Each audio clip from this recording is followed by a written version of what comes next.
September నెల 15వ తేదీ వ్యాకుల మరియమాత పండుగ.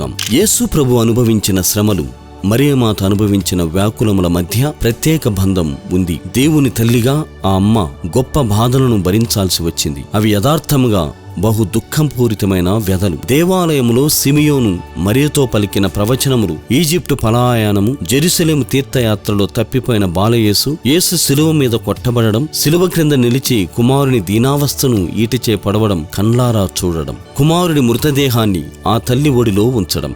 7వ భక్తినాథ పోపుగారు దేశ బహిష్కరణ గావించబడి విమోచన పొంది తిరిగి పేతురు సింహాసనాన్ని అధిష్ఠించిన సందర్భంగా వ్యాకుల మాత పండుగను విశ్వ శ్రీసభ అంతటా కొనియాడ పిలుపునిచ్చారు.